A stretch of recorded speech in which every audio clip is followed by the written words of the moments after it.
Ok, il y a un gars dans One Piece, il est dans l'histoire depuis le début, mais on sait quasi rien sur lui. Pas ses pouvoirs, pas son passé, même pas ses objectifs réels. Et pourtant, c'est le mec le plus recherché du monde. Je parle pas d'un Yonko, je parle pas d'un amiral, je parle de Monkey D. Dragon. Ouais, le père de Luffy. Aujourd'hui, je te dis tout ce qu'on sait sur lui. Et crois-moi, ce mec il est flippant. Est-ce que déjà c'est vraiment le père de Luffy? Oui. Ça choque encore des gens, mais Luffy a bel et bien un daron, et c'est pas n'importe qui. C'est Monkey D. Dragon, le chef de l'armée révolutionnaire et l'homme le plus recherché par le gouvernement mondial. Et dans tout ça, le mec a trouvé le temps de baiser et faire un enfant, puis de partir chercher le lait et disparaître. Dragon, c'est pas un pirate, c'est pas un marine, c'est un révolutionnaire. Il dirige même l'armée des révolutionnaires. Leur but est de renverser le gouvernement mondial. Pas de voler des trésors, pas s'amuser, non, changer le monde. Et ils sont pas du tout là pour rigoler. Il y a par exemple Sabo, le frère de Luffy, Ivankov, Morley, Karazu, tous balèzes de baiser. Et ils s'attaquent direct aux dragons célestes, les nobles mondiaux. Donc ouais, le gars ne veut pas juste bouger une chaise. Il veut faire tomber la table, si tu vois ce que je veux dire. Est-ce qu'il a des pouvoirs? Alors là, c'est le plus gros mystère. On sait pas officiellement quel est son fruit du démon s'il a un fruit, mais à Lockdown, au moment où Smoker allait capturer Luffy,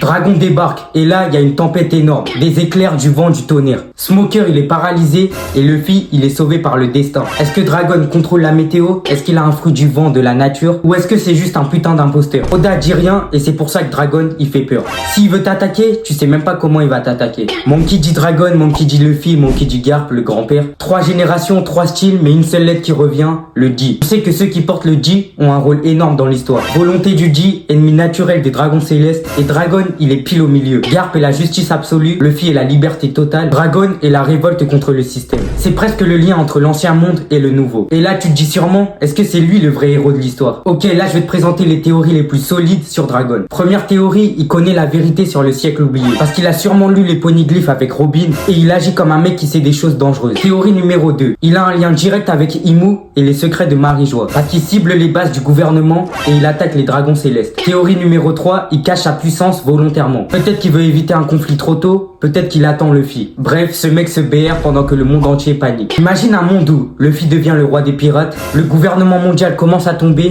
et là Dragon arrive. Et au lieu de dire merci mon fils, il lui dit maintenant tu dois me passer sur la peau et faut tout détruire. Et là Luffy doit se battre contre son propre père. Tu la sens venir cette fin à la Naruto versus Pain ou à la Star Wars? Je suis ton père et je vais péter le monde. Ça aurait du sens parce que Luffy veut la liberté, mais Dragon veut la révolution. Et parfois, les deux ensemble, ça fait pas bon ménage. Donc voilà, Monkey D. Dragon, c'est pas juste le père de Luffy. C'est l'homme le plus recherché du monde, le chef d'un groupe prêt à renverser le gouvernement, un mec qui a des pouvoirs inconnus et sûrement le plus grand mystère de One Piece. Dis-moi en commentaire si tu penses que Dragon est gentil ou que c'est un futur méchant. Merci d'être resté jusque là, j'espère que t'as kiffé la vidéo. Si c'est le cas, n'hésite pas à la liker, à t'abonner et à surtout à activer la cloche de notification. Parce qu'en ce moment, on dirait que YouTube ne vous montre plus toutes mes vidéos. Bref, on se retrouve très bientôt pour de nouvelles vidéos. Au revoir.